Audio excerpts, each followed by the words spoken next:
start recording. Let's go. So hi everyone, thank you very much for joining. This session will be recorded and it will be sent to you and at the end of the session, so you can re-study all of the terms we're going to be speaking about today. Today we're going to speak about, oh, sorry, 1 second. Yeah, very smart that I started from the last one. Today we're going to speak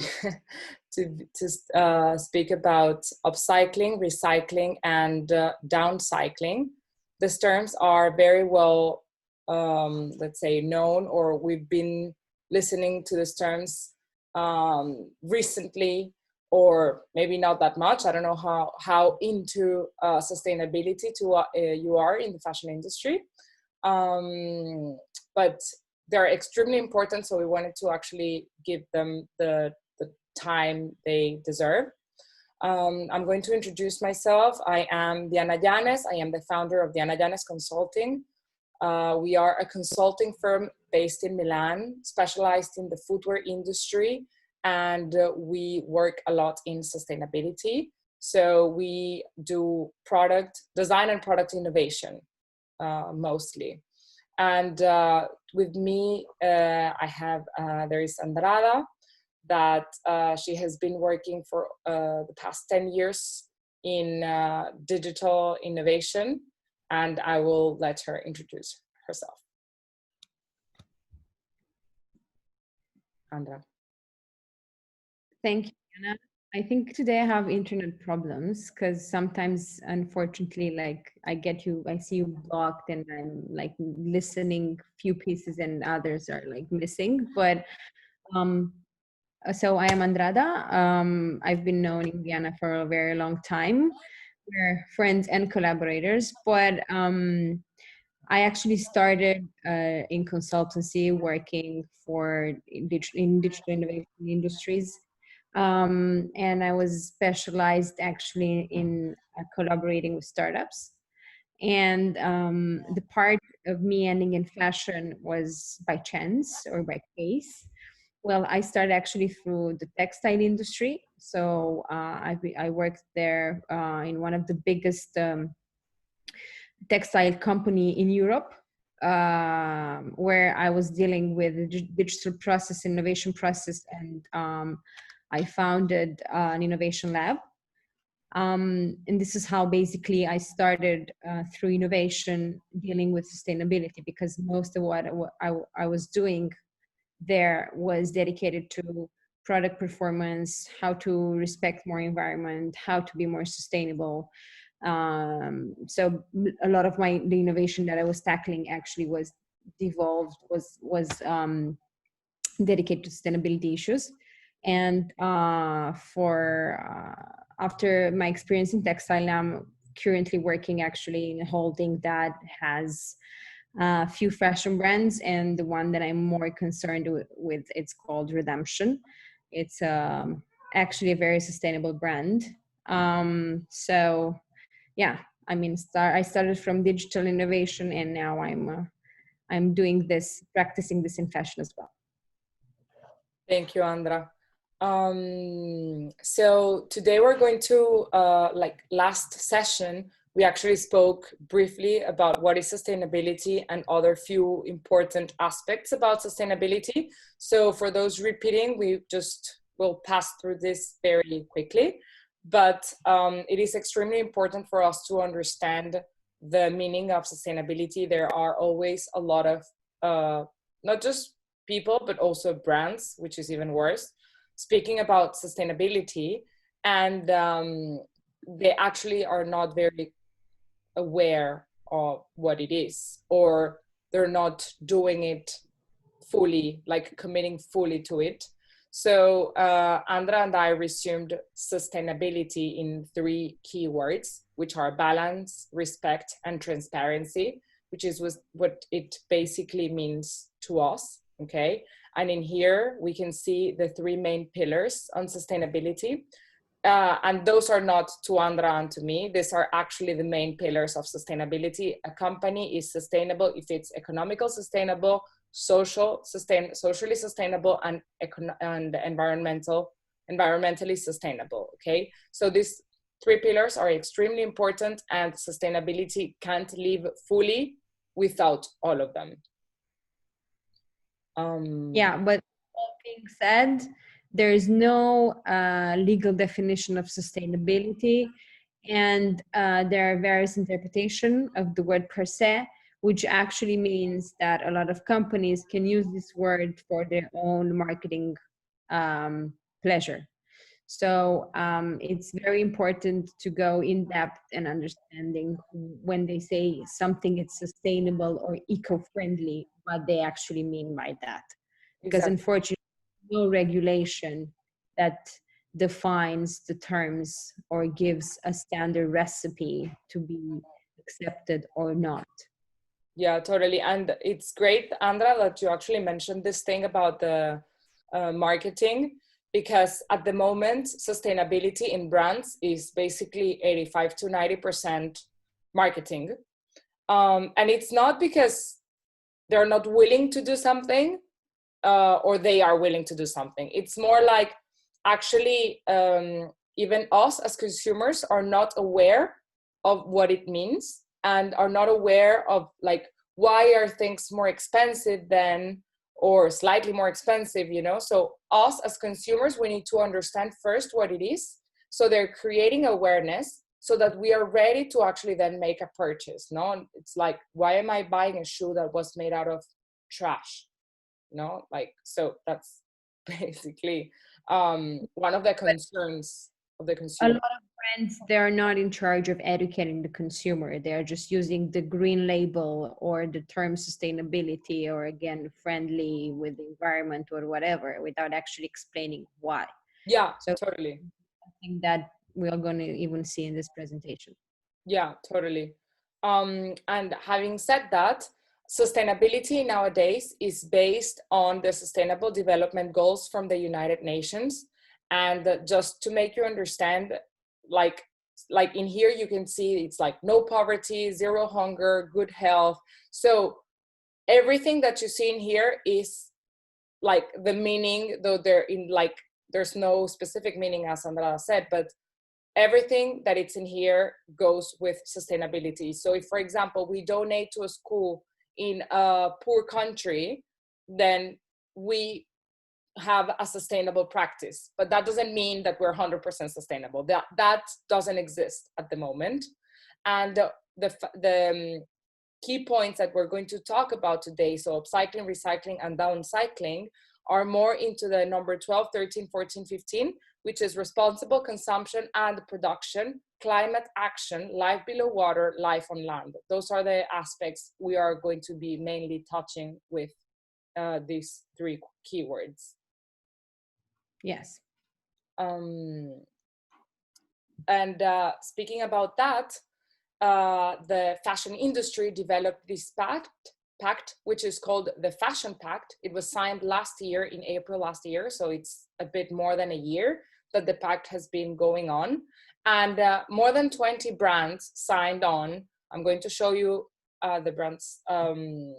Sorry, the brands are like Bali and H&M, the Inditex Group, Prada. So the Fashion Pact is aiming to cover all of, like, from fast fashion to luxury fashion. And the idea is, in here we can read them: net zero by 2050, so they are all going to be with renewable energy; protection and restoration of ecosystem; eliminating single-use plastic by 2030, and that is B2B and B2C, so also behind the scenes, so what we don't actually get to see as consumers; eliminating microfiber release from the washing of synthetic fibers; and educate consumers in product care.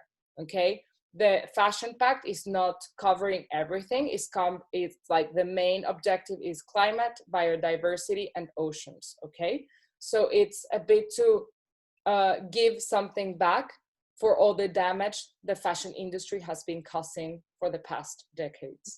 Fashion industry, for those who don't know, is the second most polluted industry in the world. Yeah, after oil, right? Yes, Yeah. polluted. So yeah, not a little thing. No, huge responsibility. Totally. And the fashion industry, it's of course, it's not just the brand. The fashion industry is also us as consumers. So let's not be, I'm not, what, sorry? The whole value chain We? is the entire value chain of the Yeah, fashion. yeah. The entire value chain. Yes, exactly. So like, grow the natural, the plants to produce the natural fibers to us as consumers and post-consumption. Yeah. So just we wanted to give a very brief explanation on upcycling, recycling, and downcycling with this, though you're going to keep on seeing them in the presentation. I think this is a perfect graphic of what it actually means. So upcycling, that we have it in here, is actually to give more value to that product we are recycling. The recycling is something that just like stays in there, and the downcycling is degrading the value of that product. I wanted to ask them first if they knew what downcycle is, because it's least common, especially for the consumer world. It's Exactly. For the business aspect, but for consumers, we kind of don't see the downcycling phase. Yeah. So just to go in order, in here we have upcycling. So yeah, if on the chat, or like if you could react with a thumbs up, just to know who of you knows what upcycling means. There's a reaction button that's actually very funny. Yeah, lovely. There's what? No, I was explaining for the ones who if they didn't use, Zoom before, the reaction. Okay, perfect. Yeah, Andrea, you are the one checking on that. So I saw three. Perfect. Yeah, upcycling, it's a term which is for sure less used than recycling. So it's very common that not all of us actually know about this term. But in here we wrote about some pros. So we profit twice from the same piece or product. Basically, when we upcycle, upcycle is a very wide meaning. It can be used on anything. So for example, if you have a broken bed and you turn it into a furniture, that is upcycling. So we don't waste the bed, we actually reuse it. If we have a guitar that it's broken and we cut it half and we make a shelf, a bookshelf, then that's upcycling, okay? Or for example, this materials that we've been using, that when brands say like, oh, this material has been made from plastic bottles collected in the oceans. That's upcycling. So we get a material or a product that is no longer in use and we make it better. We give it more value, okay? So we actually have a profit, like twice of the profit out of that same product, okay? Then we're saving money from the process of recycling and landfill cost. So recycling, it's a very expensive process. Andra will explain later a bit better about it, but it's an expensive process. So taking out that process and taking out also the landfill, then we are just saving a lot. Actually, upcycling is my favorite out of these three, and in general in my practices. Then the most effective on saving greenhouse gas emission due to the big reduction on landfills. Basically, what we need to know is that things that we wear and we use, we buy, and we waste them, that's not the end of the product. The end of the product actually goes to a major thing in the city, and then they go and burn it, So burning those products it has a lot of greenhouse gas emission. So we might not know that because we never see it personally, but it damages a lot planet Earth. So it's extremely important. Like the upcycling is saving all of that because we're not burning anything, we're just giving a new life to things. And it has enormous creative advantages, and then we will see a bit of those. Andra, I don't know if you want to add on this or you want to go with the cons. Yeah, well, I will go further because there are many things to say. Okay. Go ahead. Obviously, since you're cutting off some of the production phases, right, in the supply chain, you don't need the manufacturers who are producing the fabric per se. Just to give an example, this can have a negative impact on, you know, on the manufacturing's employees. So that's why is the part with, you know, the social impact can have on some specific processes that you kind of eliminate. It's again important because, as Diana mentioned before, sustainability means even social protection. So obviously not everyone should do it all the time because it would be not feasible and not sustainable. You're in pros, Diana. Sorry. Okay. That's the one that I've seen for me personally, the biggest con. Well, for the financial disadvantages, honestly, I might disagree because it doesn't mean that all the upcycling it's actually negative from a financial standpoint. In let's put it this way, sometimes upcycling is kind of interpreted as the reuse, and sometimes it can actually happen, especially as a consumer, actually without any additional cost, you know. I mean, you can create from the same table that you broke something different in your house, and you actually just invested the minimum in order to transform the product. So you reuse it, or, you know, something, I don't know, your bed sheets are transformed in a tablecloth. Again, there's not huge capital investment. So from a consumer point of view, the financial disadvantage is almost doesn't exist. You can only see it from a business perspective. And again, here on, I mean, tends to be beneficial only for high value items. Again, this depends, because this depends of how good the creative process is and how much work had to be put into in order to transform the product in something good. Because it's not easy to transform something that it's ruined, or, you know, has something has a problem performance related in something that it's actually outperforming. So obviously here it can be a con. So it needs a lot of strategizing and a lot of knowing of the material before, you know, pushing ourselves in doing something like this. Totally.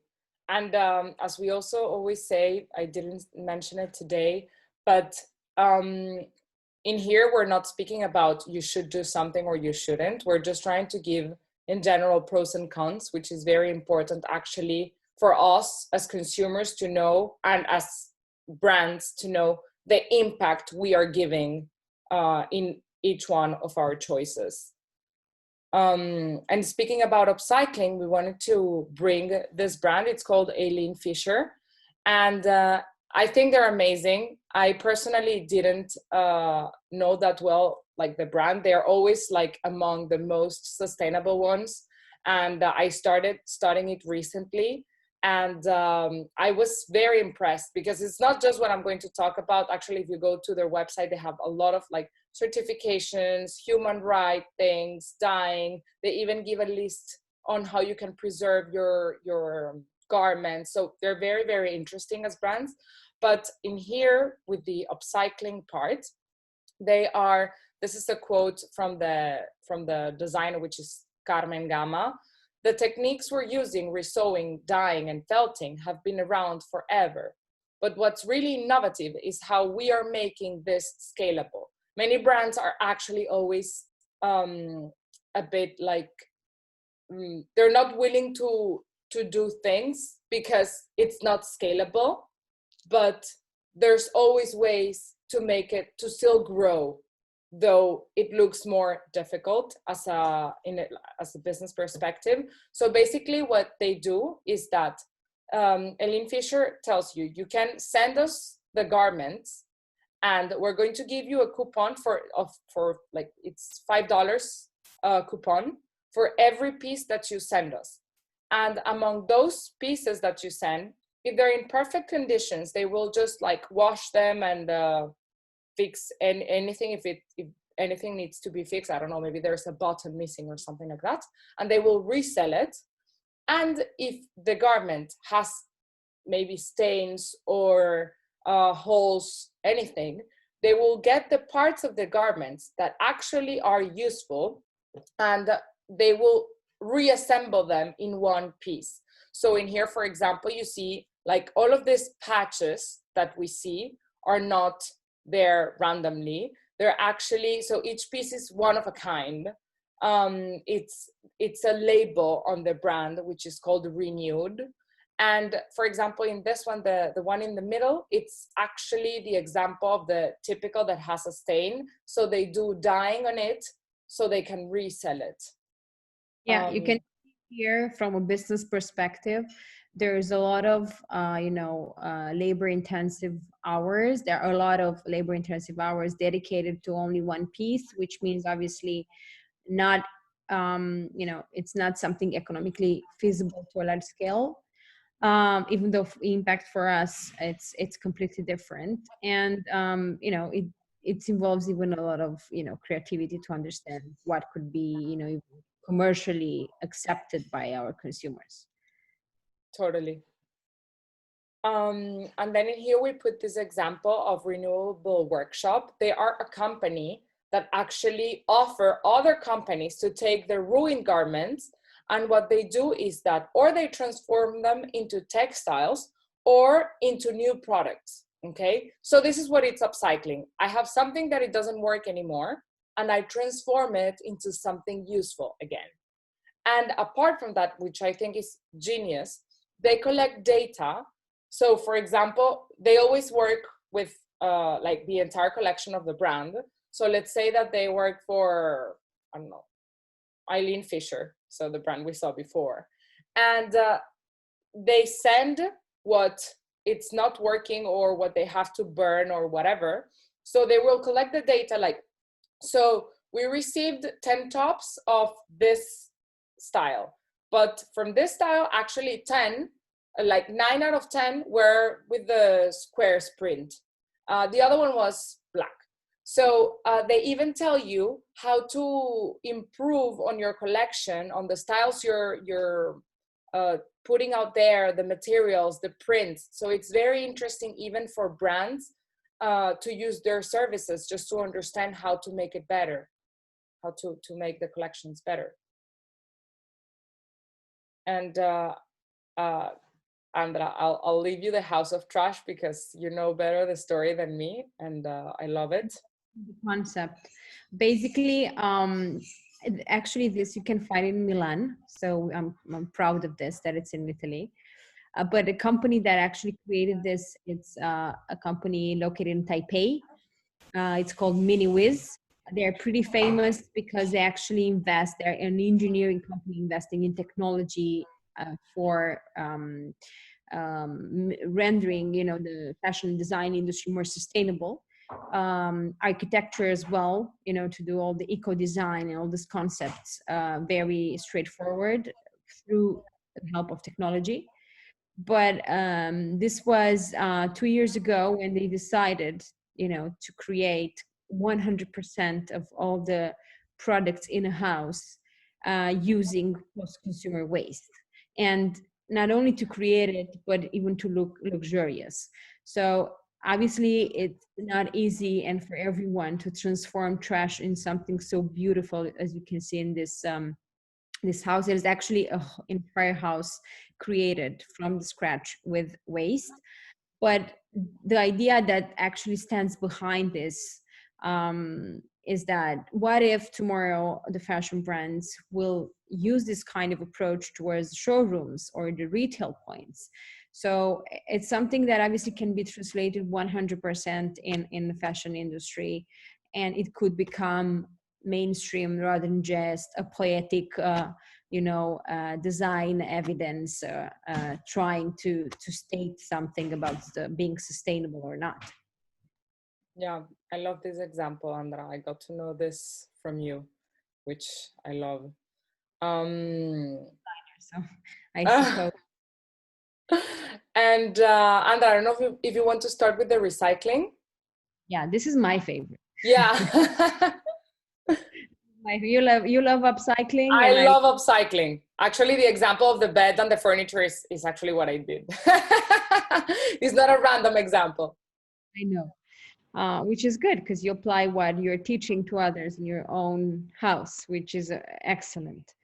Well, recycling, this is something that probably is the most common. We do it with, especially we started with food, or plastic, paper, so on and so forth. But it's absolutely crucial in the fashion industry as well. Why? Well, first of all, again, because you're actually cutting new production of the fabrics, and you kind of reuse more or less the same. It needs some modifications, but you cut for sure in term, if you're thinking about all the natural fibers, you cut that side of consumption. And in natural fibers, the biggest enemy is the water consumption in order to make the plants grow. So this is something huge. When you recycle, you don't have that anymore. Job opportunities, yeah, it creates job opportunities. It takes from the other side. Again, it's actually a balance, because here it requires new technologies, new ways of rethinking all the fabrics. There's a huge debate. I'm going to talk to you in a few seconds about mechanical and chemical recycling and what's what. It's probably the most instrumental word used along with sustainability in order to increase awareness. I mean, everyone knows recycle and recognizes the symbol everywhere, which is great, actually. Well, as Diana said, it's less expensive in marketing. It is, but there is the cost of educating consumers. That's it. So it's even in pros, there's actually a balance between yes or no. Yeah, totally. We're going to see then an example on how it's actually less expensive in marketing. Of course, there's a lot of effort we need to make a lot of effort in educating consumers as brands, and also as consumers, spreading the voice and explaining people. Because it's we kind of see recycled as bad performance, or we don't imagine recycled, especially in high fashion. Yeah. And this from for different materials, it's correct, but there are materials that it's actually a misconception. So again, you always have to put on the same plate what you have to understand how that product was recycled. For example, just to be very straightforward, if you are talking about recycled polyester, so that's something that especially it's used in activewear or t-shirts, that's actually a good thing, because you're recycling the waste from oceans, or from the waste in general that we have in the environment, and you are producing something new, and that's amazing. But if you're talking about the recycling of some of the materials, the good part obviously is that you're taking the waste, and the ton of the waste that we produce per day is huge, it's tremendous. So this is the good thing. The bad thing is that obviously the performance of that fabric is less than a virgin fabric. And this means what? This means that the product will be less durable. So we always have to put in the equation if it's better to have products that are less durable or products that are virgin. Yeah, totally. So I you're mean, you're jumping to the cons, so I should change the slide. yeah, exactly. Okay.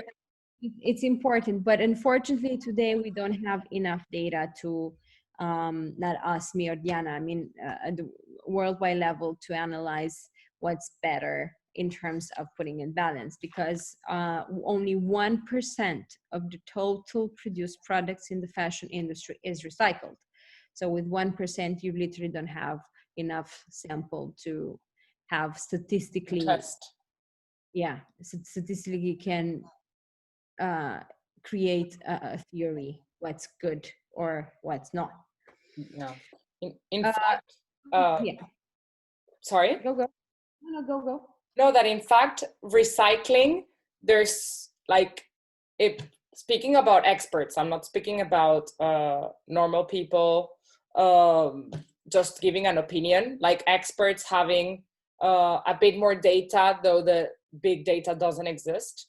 They're a bit skeptical about recycling, not because it's not good, but because they still don't know if all the energy and work after it's still worth it. Like it still gives. Yeah, I'm going to tell you. What? Yeah, no, please continue. No, that if it gives all the good things, um, we are saying it, like they give. I am super pro recycling. I would never do the other way around. But and it actually impressed me when I started reading like the critics saying like, well, like recycling might not be, it's not like it's harmful, it's not as useful as we think it is. I was like, well, I'm actually a bit skeptical on that, but Yeah, it's not the 100% solution, yeah, because I mean, exactly. this is how it was used in terms of marketing benefits, and it's not like, okay, if you only recycle, then the world is safe. Would be amazing, but it's not true. Mm. And I'm gonna tell you a joke, which I don't think it's a joke. When I was in the textile industry, I was talking with some of the most important textile producers from Asia, and they were telling me about. Let me tell you the story about recycling. Now, basically, they increased the production of all the plastic bottles and stuff in order to use that plastic to recycle fabrics, in order to put the label that is recycled. So actually, on one side you use recycle, but on the other side you increase production in something far more dangerous, which is production of plastic. Yeah. So, I mean, you always have to mediate. If it's possible to recycle, it's good. Since I worked especially with the natural fibers and natural fabrics, there are two types of recycling, which could be mechanical, which obviously it's the best in terms of impact, but is the worst in terms of final product, because it destroys the yarns, which means that will produce something less durable and less performant than the virgin fabric. And the chemical one transforms completely the fiber. So it enters as cotton, but it gets out as a synthetic fiber. So you have a chemical product that again harms the environment, and you have actually a completely different product. You enter A, but you get Z. So this is how recycling is actually working today, for especially for the natural fibers. For the synthetic fibers, since it's plastic, you recycle plastic, but it can do this only one or twice. That's it. After that, you cannot use that fabric anymore, because it won't last, will have a lot of damage, so the performance will be almost zero. Yeah. Among the other cons, you want to go with the cons, and then I go with downcycling. Yeah, well, I thought I was more or less, going Yeah, through. more or less. I think like one that I like a lot as a cons is that it gives sometimes the sense to people and to companies that they're doing enough, and it sounds a bit drastical, but it is. Like it's not that, no, but I recycle the plastic bottle, so I just drink water from bottle plastic, yeah, plastic bottles. So it's like, no, just don't buy the plastic bottle, buy a normal bottle and refill it. Exactly. It's just like, let's not lie to ourselves, and don't think that because you're recycling, then you're doing enough. We can always do much more. And in here we have an example. Nike, it's a brand of, like, they do underwear, and if I love what they're doing. And in here there is what we were saying in the pros, but I'll go deeper on that. Basically, if you send any brand of underwear or socks you have to them, they will send you an underwear for free, and B, they're going to recycle that. They're going to send it to a recycling company to make new products, new materials.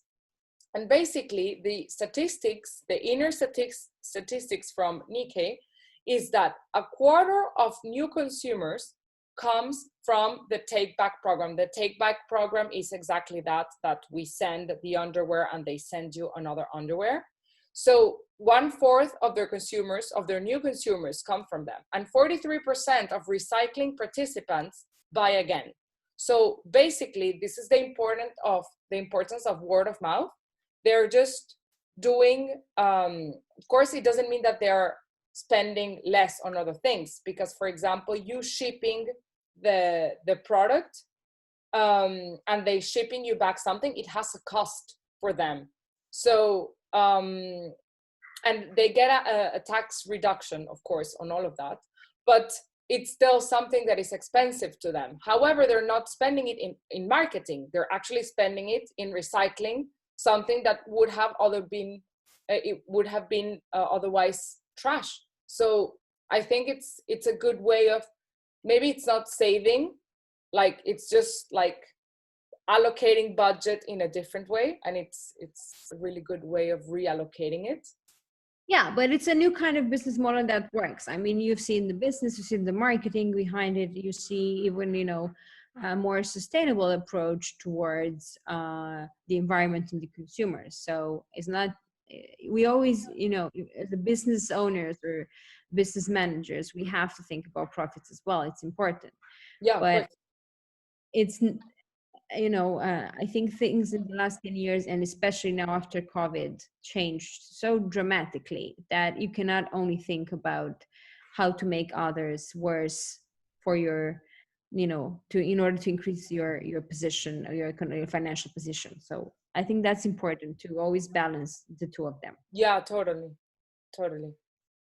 And in here we just wanted to share some brands that are actually using recycled materials. Yeah, and most of them are a great advocate. I mean, they advocate for sustainable practice and for making durable products, buy less, use more. That's fundamental as well in terms of our behavior. And we will see why later as a surprise. Exactly. And actually, speaking of this, it's not, we put, like in here, we put brands that actually are constantly doing it, because then there's many brands doing capsule collections, which is good for testing the ground, also to understand better your consumers, how they react to certain products. But it is very important that it becomes something constant and not something that you just try and then leave it up to there. Well, not to, I'm very proud, but the brand redemption that I'm working for, especially the activewear, is all of the products are using recycling materials and certified fabrics. So it was one of the reasons why I like the company, that they're trying as much as possible to, do all the check box of the sustainability pact. Amazing. That's amazing. And then just downcycling, we wanted to speak very briefly about it, because downcycling, it has the benefits from the other ones. It at the end is recycling, but it's more used actually for paper and plastic bottles, because basically what it means is that the normal paper we're using, then it turns into, for example, newspaper paper. So it's much weak. The look is not that nice. it's opaque. So the bad side of this is that it's less resistant, less durable, and there's very limited ways of using it. So the pros are always the same, because it decreases the production of new raw materials. It prolongs the life cycle of a product, which is always a good option. And it delays at the same time this product going to the landfills. So it's a good practice. It's not the best one, I would say. Still, my favorite is always upcycling.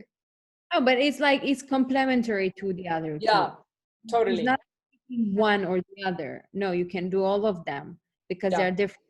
And this one, if you think about the fashion industry, every product is made out of fabric. And in the most common downcycling examples is that all the waste, I mean, there are companies, especially the manufacturing companies or the ones that are producing literally the product. So don't think about the brands, but the manufacturing plants that are, you know, sewing and putting the product together.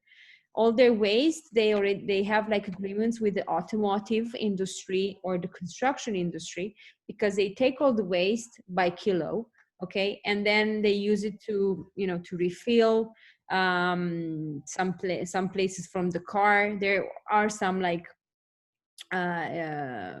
wide spaces where actually they're filled with fabrics, or, you know, when we have to prepare, like to design a new house or to rebuild something, most of the times actually we mix wood with especially cotton fabrics in order to make it more resistant. So there's a use of the waste from the fashion industry or more textile industry in others, but with almost zero value. But it's good because instead of, you know, incinerating that waste, we are contributing and helping other industries.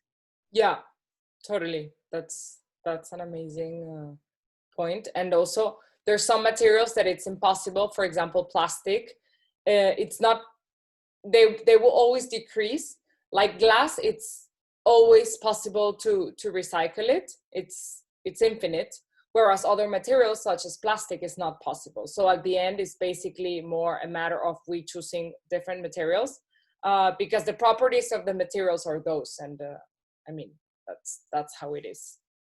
Yeah. And just to like basically wrap it up in a very specific, like very graphic way. In here we could have recycling, downcycling, or upcycling, but the circular system leaves everything, you know, always working. So it's extremely important, and by circularity is just what we've been speaking, is the new way of producing things. So what in other ways is called the cradle to cradle. So people like we produce things that are not meant to die, but to always stay there. This is just like a graphic, which we think it's interesting. Yeah, well, the difference is that before actually you started from a raw material and you ended in waste without going back. So this is the difference, that, you know, it was a finite length of time dedicated to product. Now, you know, the main objective is to make it not finite, but basically to go in circles all over and all over and all over and all over again. In order, sorry, I have a cat and she wants to play, and sometimes she's very loud. I was wondering what was that noise. Yeah. That's my baby cat. She has a few months and she's just wants to play. This is the good and the bad part of working at home. Yes. So the idea is that, you know, you don't leave anything to be dead. Mm-hmm. Except humans. That's it. We will be dead. But all the other products should come back in a different way, but should come back. Yeah, definitely. And well, Andra, this is Andra always coming with the best ideas. I mean, fast fashion is something that we love, and we hate in the same time for different reasons.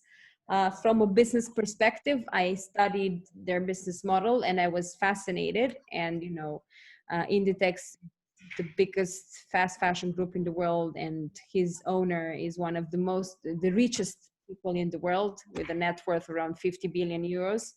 So, I mean, it has a lot to say, but fast fashion, especially when you think about sustainability, it is kind of Jack the Ripper. It's actually the bad guy here. And it's not only because of the business model they created, but it's even because of us. Us consumers, that we always want more with less, and because of social media as well. I mean, the growth of social media in the last 5 years helped in the same proportion the growth of sales and revenues to the fast fashion industry. It's directly correlated, because obviously the more we post, the more we want to be seen with different clothes on us and in different settings, which means that you know, would be extremely expensive for all of us to spend that money in high fashion. So this is how, you know, we pumped the fast fashion industry, other than obviously them being extremely good at doing business. So since it's like, from many points of view, he's the devil, I really wanted to spend the last 5 minutes talking about fast fashion. Well, the biggest groups in the world, we know it's Inditex and H&M. There are a few Americans or British ones, like Fashion Nova or Boohoo and others that DNA as well. Yeah, exactly. Forever 21 that, well, actually went bankrupt. There are a few, but the biggest ones that kind of dictate the terms, it's Zara, Inditex, and H&M, right? And it's curious that since they exist, I mean, we see that consumption changed a lot. And it was like, when I was doing research for this topic, I found out that in the 80s, you know, we as consumers were buying up to 12 products per year. And in 2019, I mean, our average per person was 86 products. I mean, the amount of consumption is incredible, okay? And because of that, so it's like the mouse and the cat, right? Fast fashion had obviously what it did, and it became so famous and so loved by everyone, was, first of all, we wanted to consume more, because I mean, we are animals of consumption, and that it democratized the high fashion, because it literally copied what high fashion puts on the marketplace at a very, very low price and extremely fast. We don't have to wait or pre-order goods that you normally high fashion puts you, to attend to. And then they got, as I said, from a business perspective, they got really good, because for the individuals who are not working in fashion, or I mean, in order to, from design to distribution in the shops or e-commerce, it doesn't matter. A normal brand, high fashion especially, it needs around 22 months or 24 to 24 months. So almost 2 years from the design to bring the product to the market, because the process is long. And usually the textile manufacturers are 2 years, 1.5 years, 2 years in front of the collection, then the fashion shows. So the timing is obviously crazy. It takes 2 years. Whereas fast fashion said, you know what, I can do it in 4 months. Because, you cut the design part, most of the time you even don't need it, because you kind of see what's happening. You cut the, the production, the textile production, because you go in East Asia and in very low income production plants with the, unfortunately, low quality fabrics, because this is the truth, and you can do it fast, and you work more hours than the people that normally work for manufacturing and high fashion plants. You cut the distribution because you have, like, you know, stores everywhere and warehouses everywhere. It's kind of easier because you don't take as much care at detail than high fashion. So anyway, the bottom line is from 22 to 24 months, you arrive to 3 to 4 months in terms of designing and being the market. And this obviously is like crazy because us as consumers, you know, from 12 products to 86, we're super happy that we can have that. And then another thing that fast fashion did, and before the COVID situation actually had a huge impact on the profits of most premium and high-end fashion brands, was that fast fashion said, you know what, I'm not going to have only spring, summer, and winter and autumn winter collection. I mean, there are brands in the fast fashion that arrive to 52 collection per year, which means that at least twice a week they come with new products. This is, you know, this is crazy because how can you keep up with this? You can't. Like, as a, you know, a high fashion brand with big numbers, with, you know, incumbent model of business and a lot of people and with a certain heritage, you cannot create 52 collections per year, not even half of that. So basically, before COVID, when I interviewed few of the big fashion competitors, Ralph Lauren, some of the LVMH brands, Burberry, they all wanted, you know, to change this. And it actually already started happening with the capsule collection and the cruise collection. And then they divided the men and women. And then again, they kind of tried, you know, to arrive to 8 collections per year and to push it, because obviously they were extremely scared that fast fashion is going to, you know, eat their market, which obviously it was the opposite of being sustainable. Yeah. So the good side of COVID situation, especially if you're listening, you know, to the podcast and reading what's happening right now with the fashion brand, is that they said, stop, enough, it's enough. We are just becoming crazy. And now, actually, I mean, brands like Gucci and Burberry and Ralph Lauren are saying, you know what, I think I'm going to take my time, and I'm even going to have my collection presentation when I want to. I'm not going to have the calendar that it's, you know, normally was there. I'm going to do it only twice a year, men and women, you know, men's wear and women's wear together, because it's crazy, because it's not affordable. I mean, we have to go back to slow fashion. And this is something that, you know, if you just a little bit care about sustainability and the environment, you would be happy to hear.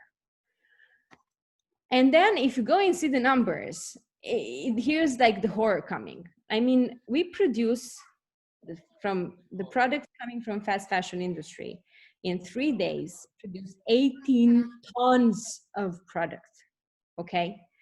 Of which this obviously goes to waste, a lot of it. And the average waste produced per person, okay, per year, is 36 kilos, which actually it's basically 1 in 3 products, okay? 1 in 3 products, it's something that we don't use and we kind of throw per year. So it's a lot, it's 30%. That 30%, okay, from the total production. Almost 90% of this waste, so we're talking about this 30 kilos per 7 billion people, okay, gets incinerated or just thrown in the landfill.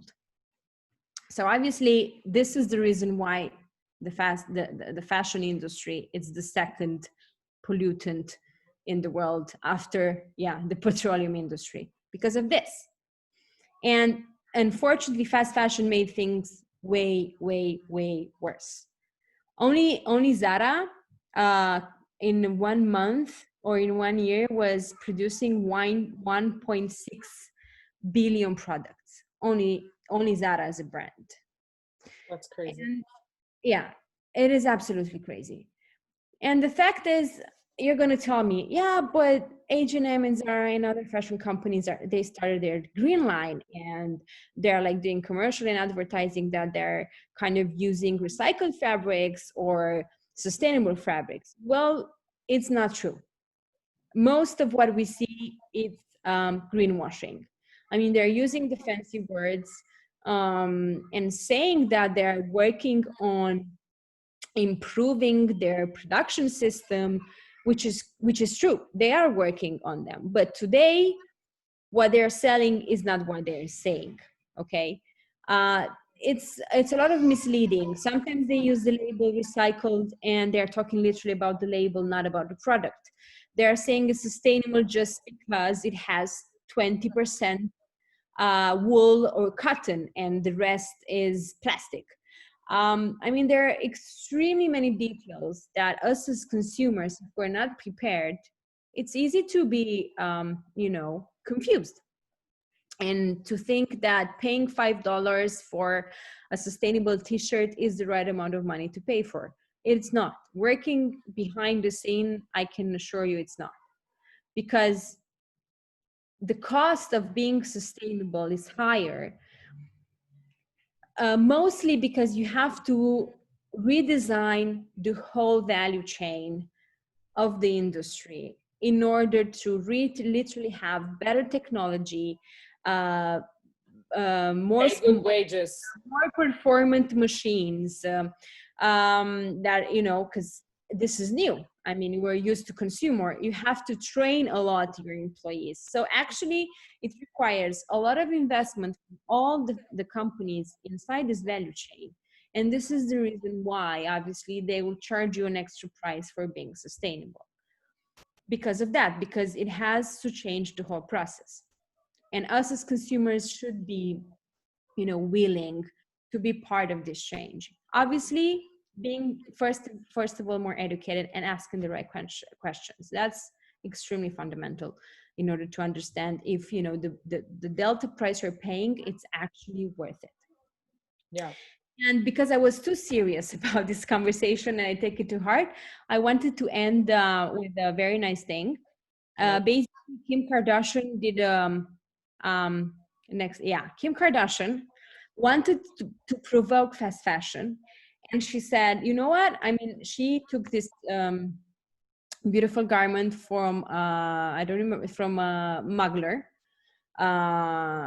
from Mugler Archive, and she actually challenged fast fashion, saying, I want to see how much time it takes you guys, fast fashion, to come up with the same dress.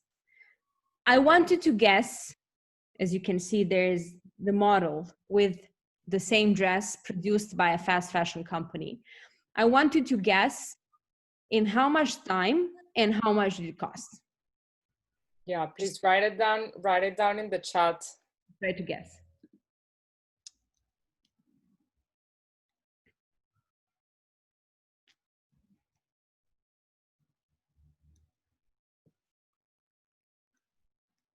Just pick a number.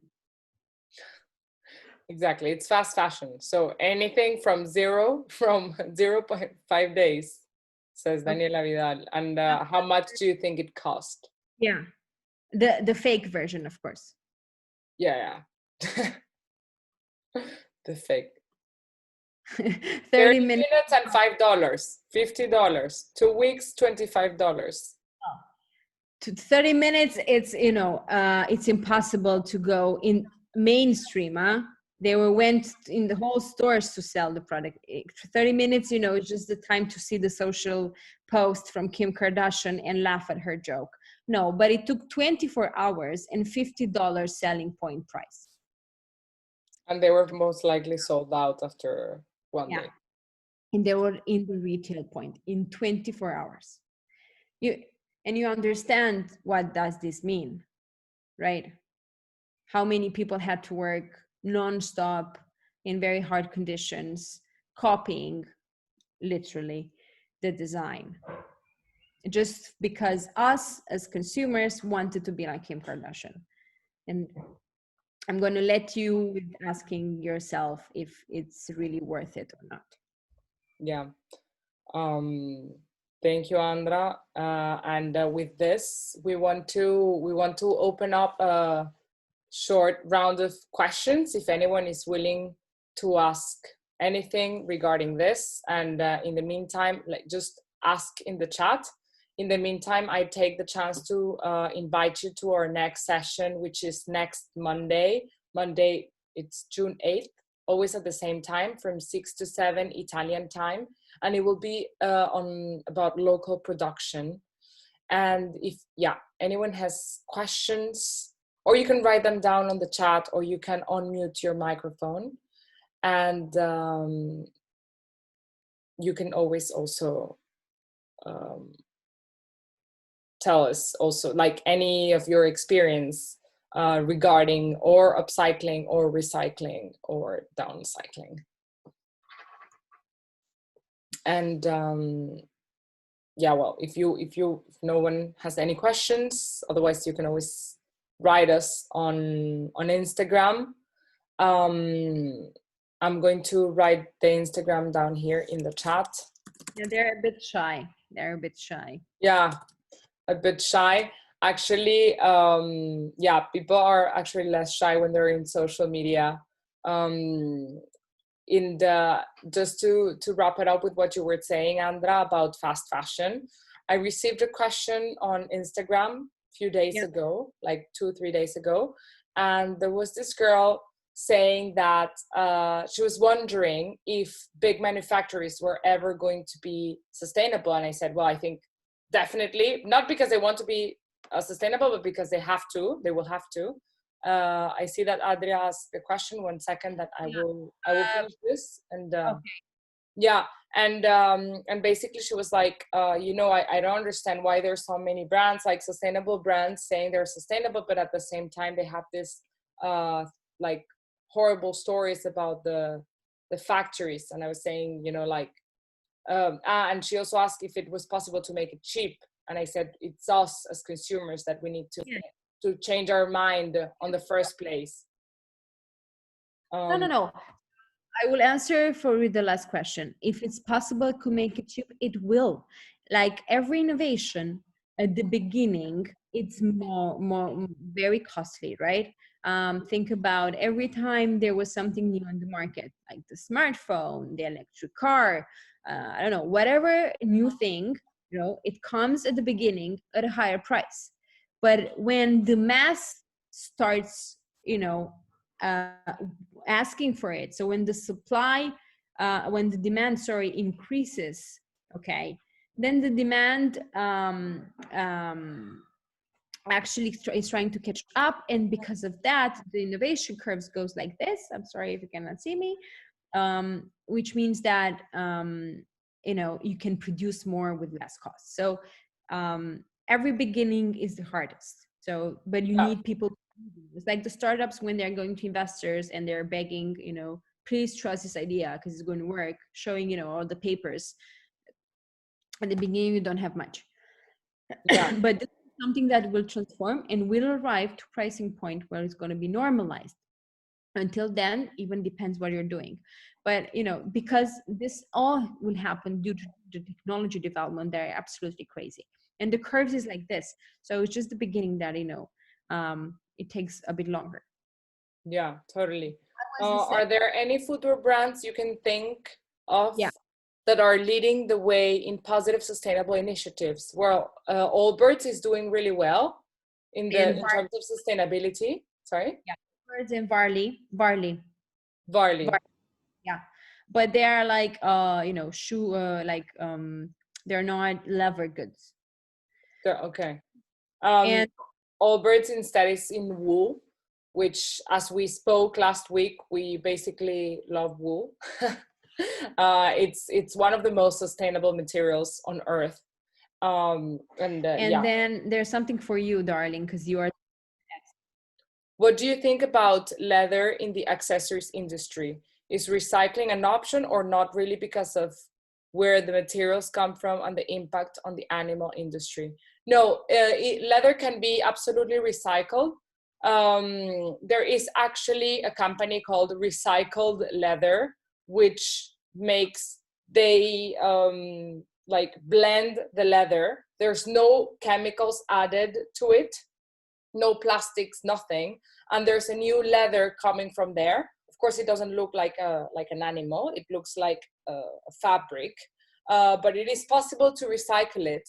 I think I am pro leather. I am not against it, because I understand the cons of the leather, but I do use leather, and I think it's the most durable material we have.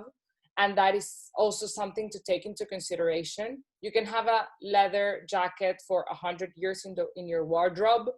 You can't have a good one.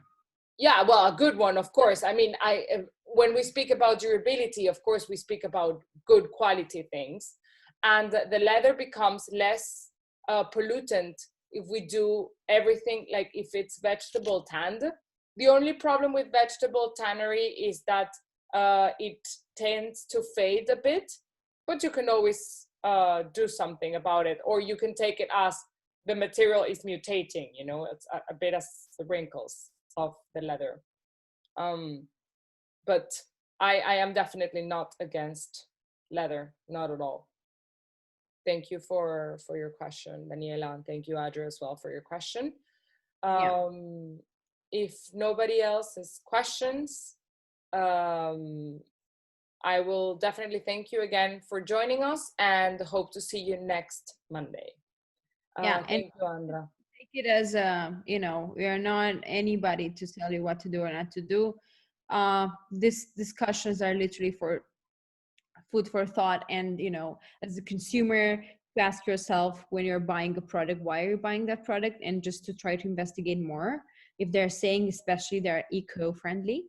And as a business owner, to understand that we shouldn't be as selfish as the generation before us was, and we have a responsibility towards the next generation and the climate in order to make it right. And honestly, if you're starting today as an entrepreneur, it's so much easier than having, you know, an old brand, because now you start from scratch. Yeah. So you have all the technology and the design process that you need in order to start very nicely with, you know, being sustainable. The problem is all the heritage brands that have, you know, to change what was built in the last 100 years. So that's the you know, the biggest threat. Totally. Thank you, Andra, for that. And well, again, thank you very much, everyone. Hope to see you next Monday, and just write us down on Instagram if you have any questions. Until next Monday. Bye. Yeah. Bye. Bye, everyone. Pause.